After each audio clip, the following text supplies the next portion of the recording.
دوو سوپرایزمان هەیە بۆ بینەرانی خۆشەویست بە کێمان لەگەڵە بۆ بینەرانی باکوور و ڕۆژاوای کوردستان دوو برای عەزیز دێنە ئێرە کاک دڵ بخوێندارا و کاک محەممەد ساڵح بەدرخان بەخێر بێن شەوی هەڵبژاردن بەیەکەوەی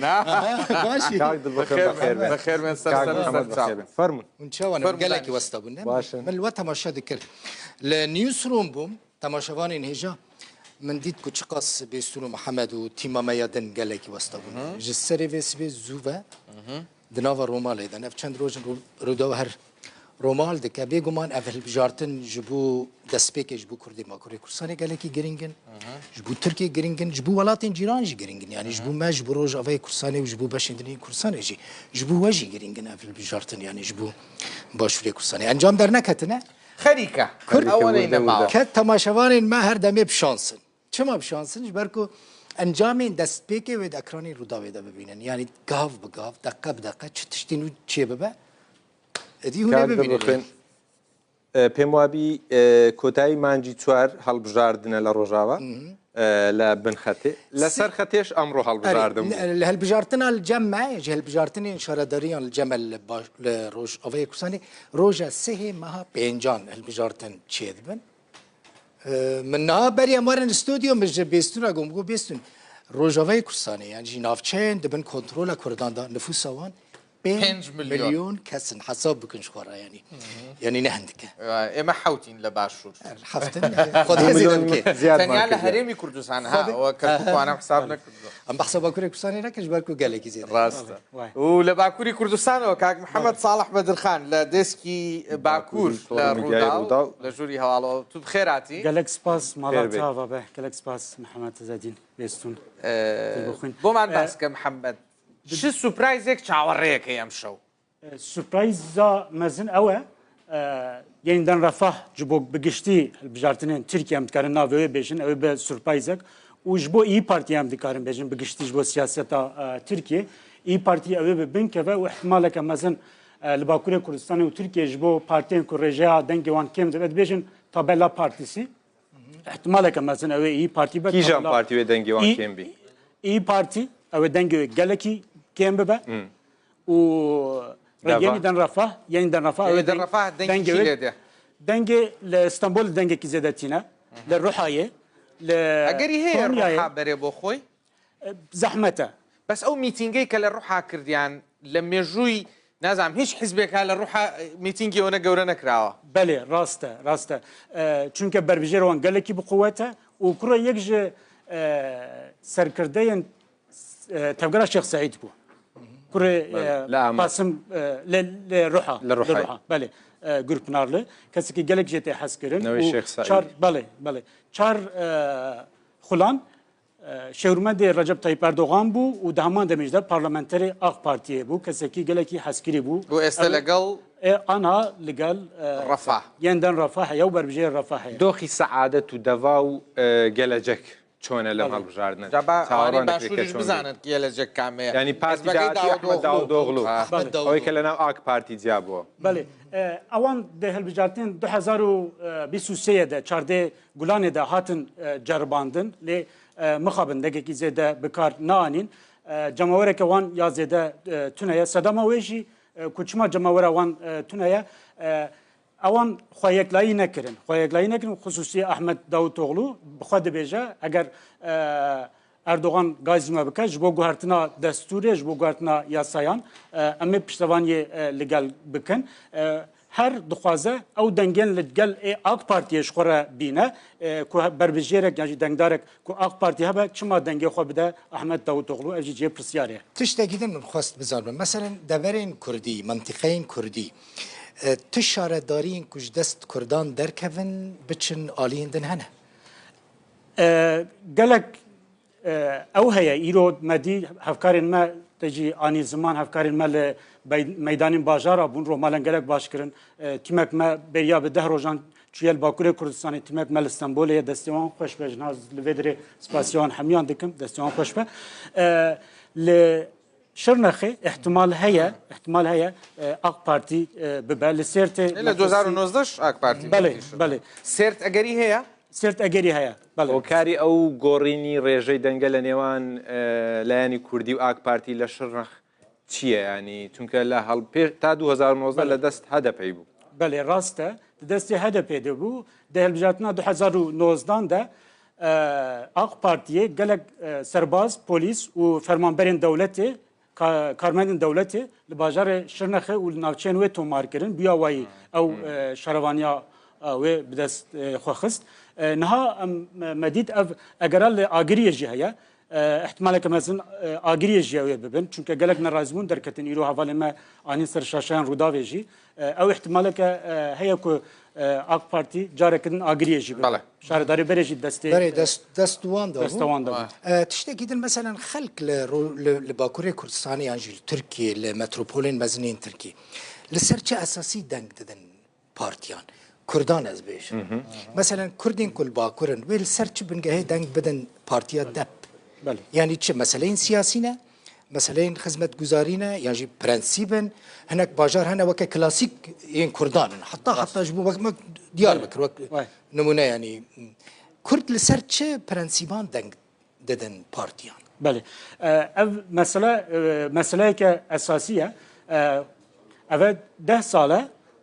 Kurd şaredaran hilbijêrin û qeyûm têne ser şaredarên wan sed û sê şaredarên Kurdan hebûn beriya 2004 qeyûm hatine ser hilbijatina 2019 jî de heman tişt hate kirin dengderên Dem Partiyê ku berê navê HDP bû piştre bû Yeşil Sol Partî Partiya Kesk û Çep xelk vê dibêje xelk dibêje heger em ê şaredarên xwe îradeyan xwe tayin bikin heger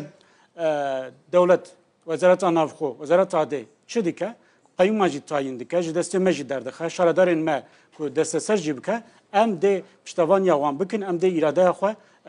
destnîşan bikin xelk bi wê endîşeyê diçe dengê xwe کاک دڵ بخوێن دەمەوێت باسی شتێک بکەم یەکێک لە شارە هەرە گرنگەکانی ئەم هەڵبژاردنە ئیستانبولە لەگەڵ کاک بێستون باسمان کرد ئیستانبول بۆچی گرینگە لە ئیستانبول ژمارەیەکی زۆر لە هاونیشتمانیانی ڕۆژاوای کوردستانیش دەژین بەشێکیشیان دەتوانن دەنگ بدەن و بەشێکی زۆر لەو سووریانەی کە ئاوارەی باکوور و تورکیا بوون لەسەر ئێوە لە دیسکی ڕۆژاوا لە چەند ڕۆژی ڕابرد و هیچتان هەبوو دەبێت باسی ئەوێن بۆ بکەیت ji ber ku piştî meselen 2011 koçberî çêbû şerê navxweyî li Sûrî çêbû hejmareke mezin ji koçberên Sûrî ji xelkê Sûrî çi Kurd çi Ereb berê xwedanê Tirkiye Tirkiye hem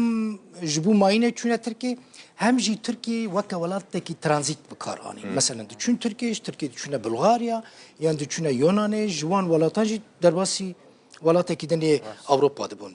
Tirkiye çi kir Tirkiye polîtîkayeke gelekî aqilane birêve bir kesên ku xwedan meselen dîploman e zanîngeh qilas kirine kesên Tirkiye dizane ku elîtin yanî li ser tên hilbijartin dewlemendin birin dewlemendin karsazin doktorin muhendisin parêzerin yanî kesên têgihîştîne Tirkiye ewana bi alî xwe vekişandin çi kir kirin hemwelatî xwe لەسەر ژمارەکەی هیچ زانیم نزیکی 4 میلیۆن ترک 4 میلیۆن سووری بەنابەر کۆچبەر لێ دەرێ هەنە هاونیشتیمانی بێتەوە ئەوەی کە هاوڵاتی نامی بێتری 100,000 کەس بوونە هەموڵاتی هەژمارەکە ji ber wê kêjî opozisyon her demê vê weke kertekê dijî partiya desthilatê bikartîne dibêje te pasapor davan te evkirin hemwelatî ji bo ku hilbijartina da deng bidin AK Partî îcarê bêguman li ser vê siyaseta Tirkiye Ewropa Tirkiye rex nekir mesela dema Angela Merkel da rawêjkara Almanya çi got ji vîneke Yekîtiya Ewropa'da got Tirkiye kesên ku jêra nabin yanî gotineke nexweşî bikaranî kesên ne yanî ji tiştekî re nabin ji me re şandin heta got bi ser me de şandin yanî ev kesên di nêrîna me de ev kesên ku bûne hemwelatî li Tirkiye Sûrî texmîn dikim wê dengê xwe piranî bidin AK Parti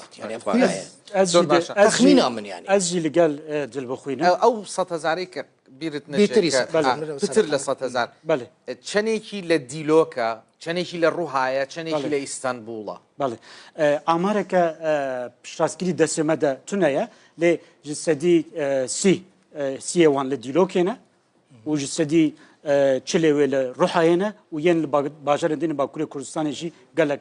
هنا چەندان بازرگان دەناسم ببوو رەقسەکە لە دیلۆکن کارگەیان کردەوە خەڵکی سووریانە عەرەبن یان هاونیشتمانی ڕۆژاوای کوردستانن ڕاستە و کاریگەریشیانە بێ لەسەر ئەنجام بێگومان زۆر باشە سوپرایزێکی دیکەمان هەیە خۆشەویستان دڵ بخوێن بێ لەوەی کە سوپرایزێکمان محەممەد بەدرخان و دڵ بخوێن دارا بوو سوپرایزەکەی دیکەمان ژووری ئەو دیوە دەرهێنەرەکە سەربازەونەکانی ڕوودا و جاون نین ئەم شەو هەمویان ئەبینن ئەوە تا زۆرم پێخۆشە حەزەکەم هێمن عسافیش قسەمان بۆ بکە هێمن مایکەکە بگرە بە دەستەوە ئەمە دێسکی هەڵبژاردننی تۆڕی میدیایی ڕووداوە بە ڕێزان هێمن عساف هەر لەوێ بۆستە هێمن بابت بینین لەو کامێرە نازانم لە چ کامێرەیە قسەمان بۆ وەرەوە شوێنی خۆت ئەلوێەوە قسەمان بۆ بکە دەستەکانی خۆش بێ ئەمە دێسکی هەڵبژاردننی تۆڕی میدیایی ڕووداوە کە لێرەوە ئەنجامەکان داخڵی سیستمەکە دەکرێت لەلایەن هاوکارەکانمانەوە هێ من کەمێک باسی دۆخەکەمان بۆ بکە و کەی ئەنجاممان پێڵن یەک تۆ زۆرە پێشتر با دەموچاو ڕوونتر ببینین وەرە بەر خۆرەکە وەرە بەر ڕووناکیەکە ئەوە تا ئێرە باشترەوانە فەرموو سڵاوتان لێ بێماندوو نەبن ئێمە وەکو دەبینن لێرەدا ناوەندێکمان داناوە وەکو دیسکی هەڵبژاردن لێرەدا تەواوی هاوکارانمان لێرەن بە سوپاسەوە ئێمە لێرەدا دوای ئەوەی کە دەستەی باڵای هەڵبژاردننی تورکیا قەدەغەکان کۆتایی پێدەهێنێت ئێمەش یەکسەر لەگەڵ ئەوان دەست بەجێ دەست دەکەین بە بڵاوکردنەوەی داتاکان هەم لەسەر ئاستی باکووری کوردستان شار بە شار لەسەر ئاستی تەواوی تورکیاش بە هەموو شێوەیەکەوە بڵاو دەکەینەوە هەر بۆ زانیاریشتان لە هەر خولەکێک ئەو پەڕی لە دوو خولێک جارێک ئەبدەیتی هەموو زانیاریەکانتان پێدەدەین هەموو شار بە شار دەڕۆین بە تایبەتی ئەوانەی کە باسمان لێ کرد ئەو چوار یاخود پێنج پارتە سەرچێکە لە ئەک پارتیەوە بگرا لە جەهەپەوە بگرا لە دەم پارتی پاشان مەهەپە و ئی پارتی بە شار و شارۆچکەکانی دیکەش بە هەموو شێوەیەکەوە دوایین ئەبدەیتەکان دەکەین بۆ ئەوەی وەک چۆن تۆڕ میدیا ڕوودا و هەمیشە هاوسەنجیەکان دەپارێزێت لە بڵاوکردنەوەی هەواڵەکان و زانیاریەکان بە شێوەیەکی ورد لێرەشدا پشتمان بە دوو ئاژانسی گەورە بەستووە ئاژانسی ئانەدۆڵەکە لە نزیکە لە دەسەڵات و لە هەمان کاتیشدا ئاژانسی ئەنکا ئەویش نزیکە لە ئۆپۆزیسیۆن بۆ ئەوەی کە هاوسەنجیەکان بپارێزین هەردوو داتاکان بڵاو دەکەینەوە دەستەکانە خۆش بێ زۆر زۆر سپاس زوو دەینە لاتان بۆ دەستکی هەڵبژاردن چاوەڕێ دەبین لێتانە پرسین شار بە شار وابزانم دە کەست لەگەڵایە لەشتان ساق بێ و هەر سەرکەوتوو بن زۆر سپاس دڵ بخوێن وابزانم زۆر کەمی ماوە ئەنجامەکان 34 پارتی بەشداری هەڵبژاردنان بوون 36 بهتری 13000 کەس وەکە بەڵبژێر هاتنە بەڵێشاندان ژمارەی بەربژێرەکان زۆرە 61 میلیۆن زیاتر دەنگدەر هەبوو 61 میلیۆن کەس مافی دەنگدانی هەبوو ڕێژەیە بەشداربوونی چاوە بوو محەممەد هین هاتیە شکرەکردن باوەیەکی فەرمی لێ وسا لەگۆر معلوماتی نەفەرمی ڕێژەیە بەشداریە کێم بووە لەگۆر هەڵبژاردنە 2023 ئاسەر و کۆماریە و پارلەمنتۆی سیستەم ببوورنە سیستەمەکە دن بەلکی مەسەلەن ji bo xelkê din zêde ew qas bibêjin meselên çima ew qas giringî didin hilbijartinên şaredariyan li Tirkiye sîstema şaredariyan gelekî cuda ye ne weke ya Kurdistanê li Kurdistanê beledî bêhtir bi karûbarê xizmetguzariyê radibin sîstema şaredariyan ya hikûmeta şaredariyan li Tirkiye hema bêje weke ya Ewropayê rast hemû tişt di dest شارەداریە شارەت قووەتەکەوەی هەیە ینی هەم لە ڕووی سیاسیەوە هەم لە ڕووی ئابوووریەوە هەم لە ڕووی ئیدارەکردنی خزمەت گوزاری شارەکەەوە یعنی کاتێک کە سەرۆک شارەوانی بڵین ئیستانبول هەڵبژێرێ ئەو کەسە لە ڕاستیا لە ئیستانبول دەستی زۆر جار لە والیەکە زیاترە ڕوا لەبڵێ کەسی یەکەمی ئیستانبول دەکات سیاسیەن و لە ڕووی ئابووریشەوە پێشەوەی ئێوە بێن بۆ بینەرانی خۆشەویستم باس کرد گەورەترین هۆڵدینگ گروپی کۆمپانیەکانی تورکیا شارەداری ئیستانبولە زۆرترین کۆمپانیای هەیە و زۆرترین داهاتی هەیە تا تشتێکی دنجی لە تورکیە تێگوتن کی ببە شارەدارێ ئیستانبولێ ڕیا سەر و کۆماری ژێرەتێ ئەزەوە لە ینی نسدي سد بجي ل شانس وي بهتر دزاني اكرم اماموغلو لم هالبجارنا ايش بو او دكا هر دمج بو وكنمونه اردوغان سركمار تركيا رجب طيب اردوغان نشان دادن بري سروک شاردار استانبول بویا 94 95 بله لی تشتکی دن من خواست از برسم قیوم امور سر مثلا قیوم راستن یک لپرسه گرینگه قیوم گلکی گرینگه مثلا قیومی نها هل بجارتن چیت شاردارتن هل بجارتن دست بکار دکن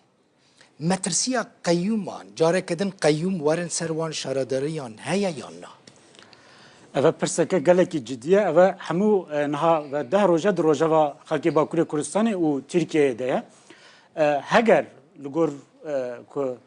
شروعکان سیاسی جی بحث کن هگر بربجیرا دم پارتیه مرال دانش بیشتاش و مراد شبنی دنگ وانج سدی نه ده به و مراد کروم بربجیر آق پارتی در بچه آق پارتی او قیمان تاین نکه و رین سیاسی رین دیالوگ وکه و اتمسفر توند آهیی او راکه گوتنک وسا بربلاوه او بو اوانی باشوری کردستانیش اوانی که کرمانجی باشتین آگن هی سلیمانی و کرکوک و خانقین و اوانه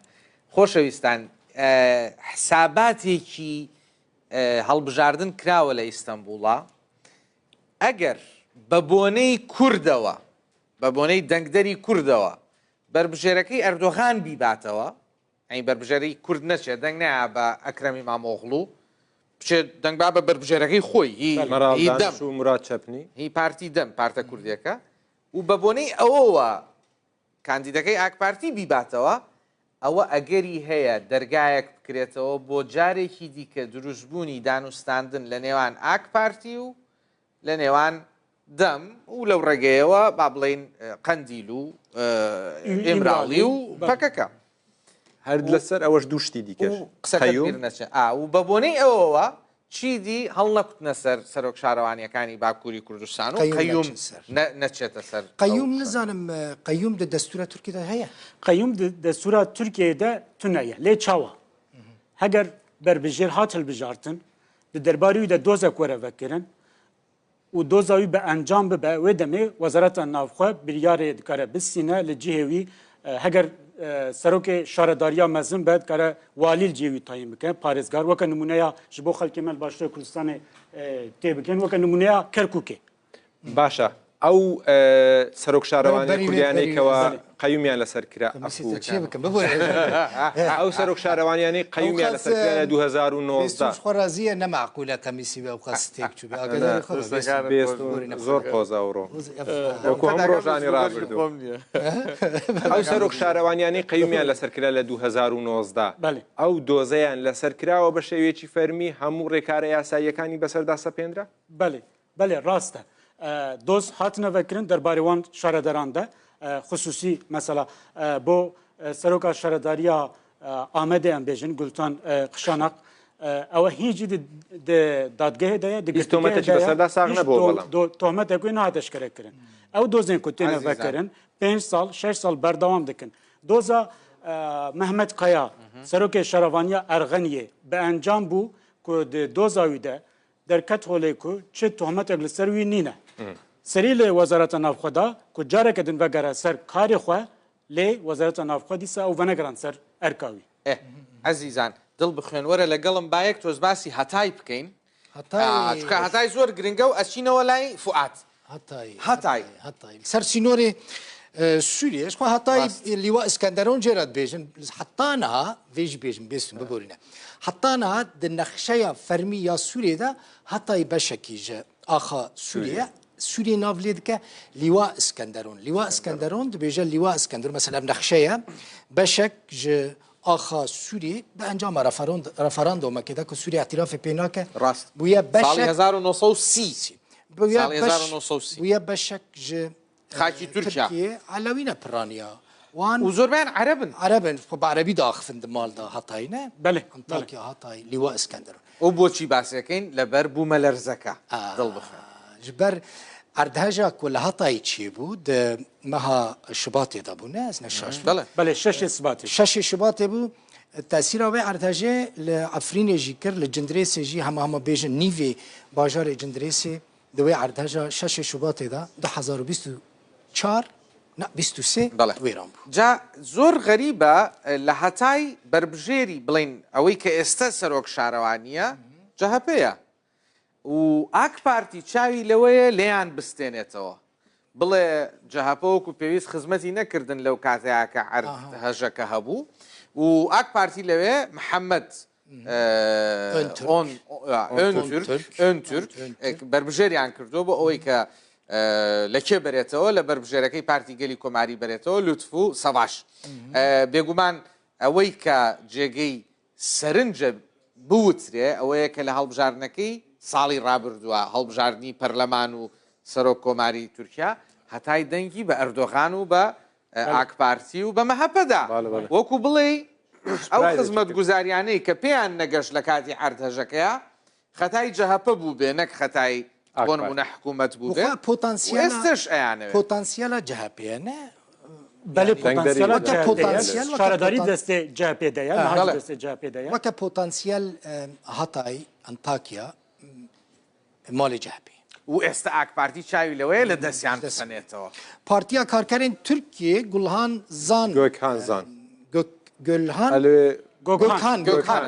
گۆکان زان گلهان ناوەکی ژنانێک گلهان شاشیەکە گۆکان زانە یاریزانی پێشووی هەڵبژاردەی تورکیا بووە